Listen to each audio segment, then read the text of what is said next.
Ticket আছে? আমাকে দেখে কি মনে হচ্ছে যে আমি সিনেমা হলে ঢুকেছি নাকি যে টিকিট চাইছি? তা আমাকে দেখে কি সিনেমার ব্ল্যাক অ্যান্ড মনে হচ্ছে তো? না ব্ল্যাক অ্যান্ড হোয়াইট টিভি, এটা দেখে মনে হচ্ছে উকিল রে বাবা। টিকিট বার কর, টিকিট বার কর। কিসের টিকিট বার করবো আমি? দেখুন মটকা গরম করাবে না। আরে! আমি 2 নম্বর সিটু বসলে আমার বাড়ি খুঁজতে খুঁজতে সমস্ত জোকারদের সঙ্গে দেখা হচ্ছে। দেখুন অনেক কষ্টে এটা ম্যানেজ করেছি। বিপদের দিনে পাড়ায় সব পাচ্ছি, বাড়ি পাচ্ছি না। কি? হ্যাঁ, হ্যাঁ। যা ওদিকে যা, কোন দিকে যাবো? গেটের কাছে গিয়ে দাঁড়া, আমি তো টিকিট দেখতে আসছি। যা যা যা। ওখানে গেলে বাড়ি পাবো? Thank you. আরে ওখানে গিয়ে দাঁড়া, আমি আসছি তোর টিকিট দেখতে। হলো কি করে? ওরে আয় না রে।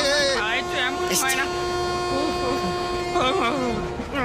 বলছি যে আপনার এক মিনিট ট্রেন আমপুরা ঢুকছে। হ্যাঁ, দেখো দেখো হ্যাঁ। সুইচ অফ করে রেখে দিয়েছে। বলছি যে আপনার হ্যালো করা হয়ে গেলে আমায় একটু দেবেন, আমি একটু হ্যালো করবো। হ্যাঁ, ওকে। কে কে কে? ফোন কেন দেবো? কি করবেন? ওরে বাবা,